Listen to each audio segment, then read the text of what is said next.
Good morning friend. ज्ञान Godavari YouTube channel पर आपका हार्दिक हार्दिक स्वागत है। मैं संजना मैम। आज हम लोग पढ़ने वाले हैं इंडियन पिनल कोड, यानी कि Indian penal code act number 45। इससे पहले आपसे एक बात कहेंगे कि एक इंडियन एविडेंस एक्ट का भी एक वीडियो अपलोड हो चुका है और जो है आप लोगों को उसको भी देख के पढ़ना है, समझना है, लॉ को कैसे पढ़ना है, कैसे जानना है, सारी चीज़ें आपको उसमें समझ में आएंगी कि एक लॉ पढ़ने का तरीका क्या होता है, कैसे हमको पार्ट खोलना है, कैसे उसको एक एक चीज़ को डिवाइडेशन करना है। यानी कि कमिंग सून, यानी कि आपको सारे वीडियो मिलने वाले हैं। ये समझ लीजिए आपकी जुडिशरी प्रिपरेशन शुरू। अब कल के वीडियो से आपको सारी प्रिपरेशन अपडेट कराना है, अपडेट करना है, अपडेट करके पढ़ना है। एक एक चीज़ों को आपको समझना है, पढ़ना है और पढ़ने के साथ साथ धीमे से एक बेल आइकन भी दबा देना है और चैनल को सब्सक्राइब करना है, आगे लोगों को पहुंचाना है। जिनके पास ये सब साधन नहीं है कि वो कैसे तैयारी कर पाएँ, कैसे इस माध्यम से यूट्यूब चैनल पर जाकर पढ़ाई कर पाएँ, तो आपको सबको सपोर्ट करना है, सबको साथ में लेके चलना है, जिससे ज़्यादा से ज़्यादा लोगों तक वीडियो पहुंच सके और ज़्यादा से ज़्यादा लोग इसका फ़ायदा ले सकें और ज़्यादा से ज़्यादा लोग सिलेक्शन ले सकें और ज़्यादा से ज़्यादा लोग, मैं चाहती हूँ कि हर स्टेट में जज बन के बैठें। तो सबके साथ यूट्यूब चैनल का, इसमें आपका सहयोग होगा, सबका सहयोग होगा और हमारी संस्था भी आगे बढ़ेगी। हमारा एक तरीके से रहेगा कि हम सबके लिए सबका साथ और सबका विकास कर रहे हैं। अब बात आते हैं इंडियन पेनल कोड, यानी कि 1860 का आईपीसी, जो कि बिहार स्पेशल में तो नहीं है ये एक्ट, लेकिन और आपको सभी जगह आईपीसी पढ़ने को मिलेगा। एक सब्सटेंटिव लॉ है, प्रोसीजर लॉ नहीं है ये। हमको आईपीसी कैसे पढ़ना है, कैसे समझना है, कैसे जानना है, एक एक चीज़ हम आपको बताएंगे। लेकिन उससे पहले हम इतना चाहेंगे कि आप लोग पढ़ें नहीं, पढ़ने के बाद समझें और रटने की बजाय लोगों से डिस्कशन करें और समझें। एक जनरल पर्सन भी जानता है कि आईपीसी क्या है, इसीलिए बिहार में आईपीसी का सिलेबस में आईपीसी एक्ट नहीं रखा गया है, क्योंकि हर व्यक्ति को पता है कि अपराध क्या होता है और उसका पनिशमेंट क्या होता है। चोरी करेंगे तो इसका मतलब दंड मिलना ही मिलना है, या और कोई अपराध करते हैं तो इसका मतलब पनिशमेंट मिलना ही मिलना है। तो एक वीडियो में हम बात कर चुके थे कि ऑफेंस में कौन कौन सी चीज़ें आती हैं। तो आज हम पूरा डिस्क्रिप्शन नहीं करेंगे कि हमको आईपीसी स्टार्ट कैसे हुई, आईपीसी का उद्देश्य क्या था, आईपीसी का इतिहास क्या है, हम सब नहीं जानना चाहते। हम आगे वाले चैनल में और पढ़ेंगे आईपीसी का इतिहास, तो हम आगे समझ ही लेंगे। लेकिन उससे पहले हम पहले ये जान लेंगे कि कुछ सबसे मेन बात होती है कि ऑफेंस क्या है। आज हमारा टॉपिक है ऑफेंस, यानी कि अपराध। तो अपराध विधि की भाषा में अगर हम कहें तो जहां जहां गलत हो रहा है सबका सब अपराध है। उससे पहले एक बात और कहेंगे आपको कि इतना मोटिवेट करिए सबको पढ़ने के लिए कि रात में दिन में आईपीसी, सीआरपीसी, एविडेंस एक्ट उसके दिमाग में रात भर चलता रहे। वो सुबह उठ के सेक्शन देखे किस सेक्शन में क्या लिखा हुआ है। मैम ने पढ़ाया था तो सही तो पढ़ाया था, गलत तो नहीं बोल रही थी मैम, ये सब आपको जानना है। और जब ये सब चीज़ जान लें तो एक बार इस सेंटर पे, यानी कि यूट्यूब चैनल पर, और आने वाले समय में एक लाइव क्लास भी हमारी चलने वाली है, उसमें भी आप विशेष तौर से ध्यान दीजिए कि लाइव पे आप जुड़िए, पढ़िए और ज़्यादा से ज़्यादा लोगों को आप सपोर्ट करिए और ज़्यादा से ज़्यादा लोगों को आप ये एक यूट्यूब चैनल का लिंक भेजिए, जिससे सभी लोगों को लगे कि हम जो पढ़ रहे हैं, सीख रहे हैं, वो सही दिशा में जा रहे हैं। हमारी दिशा गलत नहीं होना चाहिए। मेरा उद्देश्य है सबके साथ अच्छा करना और अच्छा पाना, जिससे हम अच्छा करेंगे तो रिजल्ट भी हमें अच्छा मिलेगा। तो आप समझिए इस चैनल को और समझने के बाद लाइक करिए, शेयर करिए और सबको समझाइए कि पढ़ना ही नहीं है, पढ़ने के बाद हमें डिस्कशन करके हमको उस चीज़ का प्रैक्टिकल करना है, उन चीज़ों को समझना है। चलिए अब आते हैं हम लोग आगे वाले टॉपिक पे। तो जैसे कि हम जानते हैं इंडियन पेनल कोड, यानी चाहे लॉ के स्टूडेंट हों, जुडिशरी के स्टूडेंट हों, एडवोकेसी कर रहे हों और साथ साथ प्रिपरेशन कर रहे हों, कुछ भी कर रहे हो, सबको आईपीसी जानना जरूरी है। बच्चे को पता होना चाहिए कि अगर हम 1 रुपए की चोरी करेंगे तो ये हमारे लिए अपराध होगा। हर व्यक्ति को पता होना चाहिए हम गलत तरीके से वाहन चलाएंगे तो ये अपराध होगा। हर व्यक्ति को ये पता होना चाहिए कि अगर हम किसी के साथ रॉन्गफुल एक्ट करते हैं तो इसका प्रभाव क्या होगा। यानी कि आपको आईपीसी तो पता ही होना चाहिए। विधि द्वारा किया गया कृत्य कोई अपराध नहीं होता है, लेकिन विधि के अगेंस्ट आप काम करेंगे तो ये अपराध में शामिल हो जाएगा। अब अपराध में शामिल तो हो रहा है, लेकिन अपराध कितना आगे बढ़ रहा है, कितना अप्रोक्सीमेट हो रहा है, आप कितनी लायबिलिटीज निभा रहे हैं, ये आपके अंदर होता है कि आप उस चीज को जान नहीं रहे हैं, समझ नहीं है, फिर भी आप अपराध कर रहे हैं। तो अगर हम डेफिनेशन ऑफेंस की देखें तो आज हम स्टार्ट करने वाले हैं ऑफेंस, अपराध क्या होता है। हम आईपीसी का भी डेफिनेशन क्लॉज पे नहीं जाएंगे, हम आईपीसी को अभी ये नहीं समझेंगे कि इसकी हिस्ट्री क्या है, हम आईपीसी में ये नहीं समझेंगे कि लॉर्ड मैकाले ने आईपीसी बनाया है तो इसका मतलब, इसका पर्पस तो जान ही रहे हैं, इसका पर्पस है कि अपराध हो रहा है तो अपराध को डिफाइन किया जाए। कोई व्यक्ति चोरी करके आ रहा है तो पता होना चाहिए चोरी की डेफिनेशन क्या होती है, कोई व्यक्ति रॉन्गफुल एक्ट कर रहा है तो पता होना चाहिए रॉन्गफुल एक्ट क्या है, कोई व्यक्ति ऐसा गलत काम कर रहा है तो क्या हो रहा है, मतलब किस दिशा में जा रहा है। तो पहले जो बनाया गया था लॉ, यानी कि एज ए जूरिस्प्रूडेंस पे आ जाते हैं हम, तो अलग अलग विधि शास्त्रियों ने अपनी परिभाषा दी कि अपराध क्या होता है। लेकिन लॉर्ड जब देखा, ऑस्टिन आ गए, विधि शास्त्री ऑस्टिन थे, उन्होंने बताया कि जब तक किसी व्यक्ति के पीछे डंडे का भार नहीं होगा वो गलत करता जाएगा। तो कहा जाता है संप्रभु, यानी कि व्यक्ति को डराना धमकाना स्टेट का काम नहीं है, लेकिन उसको सही दिशा दिखाना स्टेट का काम होता है। कि कोई व्यक्ति अगर गलत कर रहा है तो उसका गलत का प्रभाव एक ऑफेंस कर रहा है। तो आज हम जानते हैं ऑफेंस, कि ऑफेंस क्या होता है और अलग अलग तरीके से ऑफेंसेस हुए हैं। तो आईपीसी पढ़ने से पहले 2 पॉइंट हम समझ लेंगे। सबसे पहले ये लॉर्ड मैकाले ने, जो कि प्रथम विधि अध्यक्ष थे, उन्होंने आईपीसी बनाया 1833 में, तो आया था, बात अलग थी, लेकिन इसकी इन्फोर्समेंट डेट जो है वो 1 जनवरी 1862 को ये पूरे भारत में लागू हुआ। अब तो जम्मू कश्मीर भी शामिल हो गया है, तो इसका मतलब अब आईपीसी आपका जो है पूरे भारत में, इंडिया में है। और अब आईपीसी, पहले जम्मू कश्मीर में रणवीर संहिता चलती थी, लेकिन अब क्या है, अब सारे अमेंडमेंट हो गए हैं, तो ये ऑल जो है इंडिया में लागू है, इंडियन पिनल कोड। तो प्रथम विधि आयोग के जो अध्यक्ष थे लॉर्ड मैकाले, इसमें 3 लोग शामिल थे, एंडरसन थे, मिलेट थे, और सबसे ज्यादा जिनका मूल रूप था वो थे लॉर्ड मैकाले। तो मैकाले साहब ने प्रथम विधि आयोग में एक एक्ट जो जिसको कहा जाता है इंडियन पैनल कोड पारित किया, जिसको कहा जाता है भारतीय दंड संहिता। तो पहले कोई अपराध करता था तो परिभाषाएं शामिल नहीं होती थी, पनिशमेंट क्या होता था पता नहीं चलता था, लेकिन इसमें एक चीज इतनी बढ़िया दी गई है कि अपराध की डेफिनेशन भी दी है और इसका पनिशमेंट भी बता दिया गया है। और अपराध की परिभाषा ही नहीं, अपराध कैसे हो रहा है, कोई व्यक्ति किसी के साथ रॉन्गफुल एक्ट कर रहा है तो कैसे कर रहा है, तो डेफिनेशन के साथ साथ अपराध को परिभाषित भी करते हुए इसका पनिशमेंट भी दे दिया कि इसमें पनिशमेंट कितना होगा। फिर तो आप समझ ही रहे हैं, as a sister of law, यानी कि सीआरपीसी, जिसमें प्रोसीजर दे दिया गया है, द इंडियन एविडेंस एक्ट इसी में जोड़ दिया, यानी कि अब अगर कोई अपराध कर रहा है तो एविडेंस कैसे लाया जाए वो कहाँ मिलेगा हमको, इंडियन एविडेंस एक्ट में। तो सारी चीज़ हम इंडियन एविडेंस एक्ट में पार्ट में देख लेंगे, वो हम अलग से देखेंगे। तो यानी कि आज हम केवल इतनी बात जानेंगे कि आईपीसी का जो स्टार्टिंग करने का तरीका है वो हमें कैसे पढ़ना है। तो सबसे पहले आप खोल दीजिए चैप्टर, सबसे पहले खोल दीजिए सेक्शन, और ये खोल दीजिए कि आईपीसी का मूल मतलब क्या है, पर्पस ऑफ आईपीसी। तो पर्पस ऑफ आईपीसी का मूल मतलब अगर लॉर्ड मैकाले के अनुसार देखें तो एक ही चीज है, अपराध को परिभाषित किया गया और इसमें कितना पनिशमेंट दिया गया। तो एक कानून को आसानी हो गई कि कितना भी कोई अपराध करके, कोई भी अपराध करके आ रहा है तो वो हम किस सेक्शन में परिभाषित करें। एक सुविधा की दृष्टि से आईपीसी को अपराध जो है उसको डिफाइन करते हुए, या अपराध को ही नहीं, कोई भी डेफिनेशन क्लॉज को डिफाइन करते हुए इतना बता दिया गया इसका पनिशमेंट कितना होगा, तो हमें कहीं जाने की जरूरत नहीं है।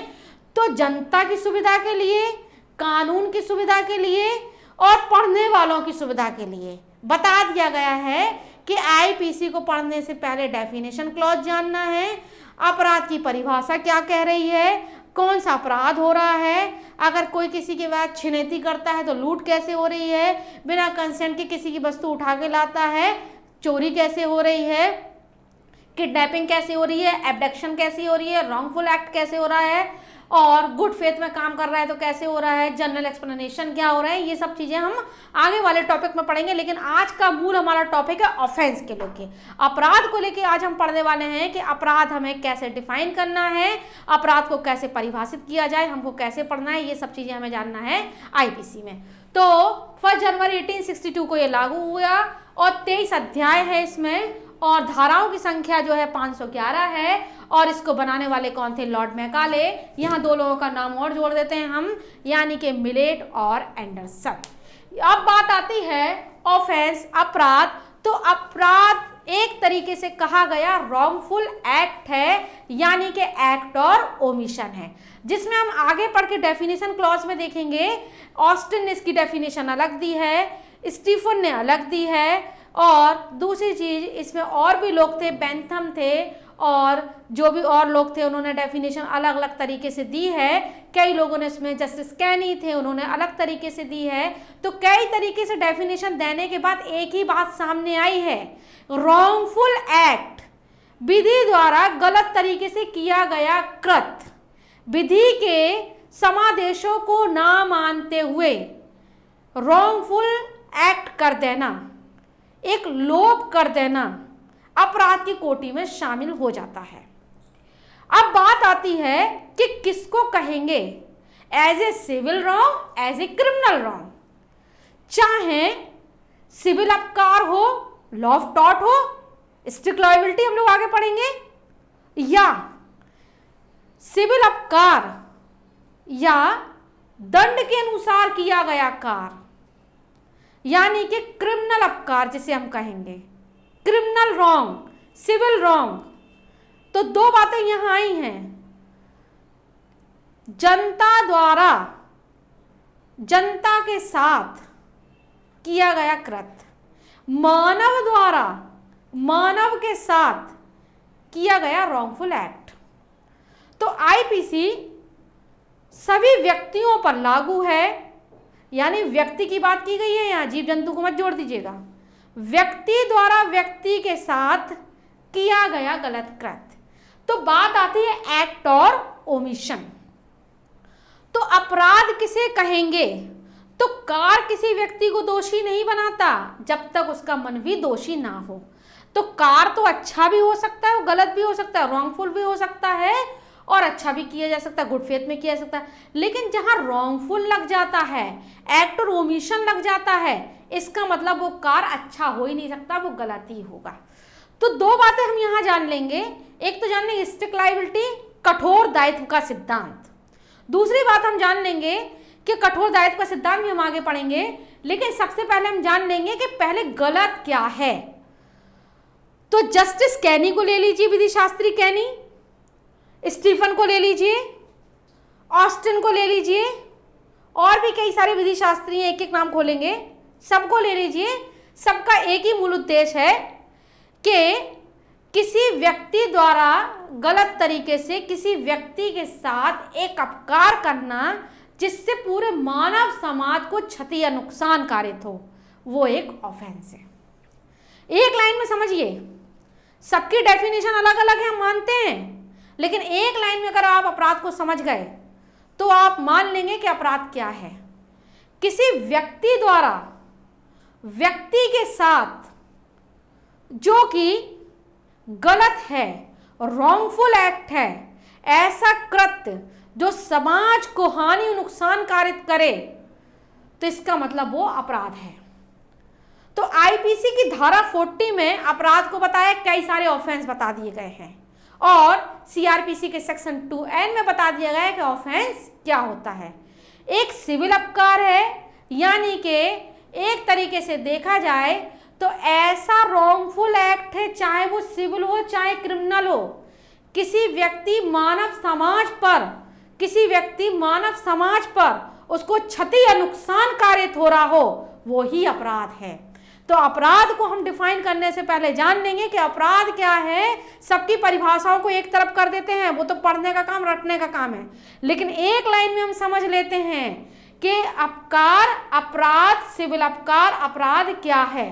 तो किसी व्यक्ति द्वारा किसी व्यक्ति को नुकसान कारित करना, रॉन्गफुल एक्ट करना, जो कि उस व्यक्ति को नहीं पूरे समाज को नुकसान हो, इसका मतलब वो अपराध की कोटि में आ गया। डेफिनेशन आगे डिस्कशन करने वाले हैं।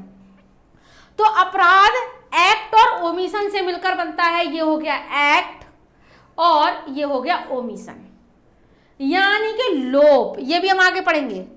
तो कार किसी व्यक्ति को दोषी नहीं बनाता जब तक कि उसका मन भी दोषी ना हो। तो दोषी होने के लिए कोई व्यक्ति का गलत कृत्य होना नहीं चाहिए। गलत कृत्य से उस दूसरे व्यक्ति को प्रभाव हो, उसको एक क्षति नुकसान कारित हुई हो, वो अपराध की कोटि में आता है। तो आईपीसी की धाराओं में हम यही पढ़ने वाले हैं। सबसे पहले डेफिनेशन क्लॉज में अगर हम देख लें, सेक्शन फर्स्ट यानी उसका प्रारंभिक उद्देश्य का क्या है, सेकंड थर्ड भारत से बाहर किए गए अपराध क्या हो रहे हैं, फोर्थ फाइव यानी राज्य क्षेत्रातीत में रहते हुए अपराध कैसे हो रहे हैं, मिलिट्री एक्ट कौन सा लग रहा है, सेक्शन 6 में जनरल एक्सप्लेनेशन देख लेंगे हम।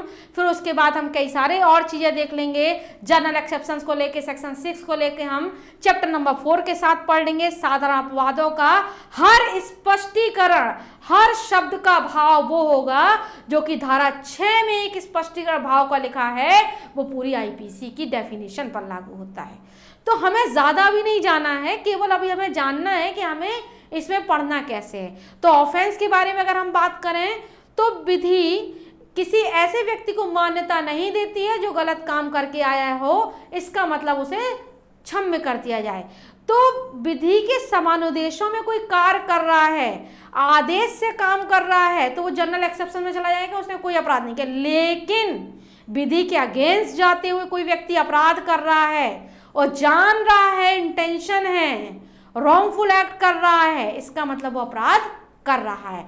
तो एक लाइन में अपराध की डेफिनेशन एक बार और समझ लीजिए, उसको रटना नहीं, केवल समझना है। रॉन्गफुल एक्ट, एक्ट और ओमिशन यानी कि किसी व्यक्ति के साथ कोई व्यक्ति गलत कार्य कर रहा है, एक्ट और ओमिशन कर रहा है, और ये जानते हुए, जानने का मतलब इरादे से है, जानते हुए कि उस व्यक्ति को नुकसान और हानि कारित हो, क्षति कारित हो, और ऐसी क्षति या नुकसान एक व्यक्ति को नहीं पूरे समाज को हो, वो अपराध है।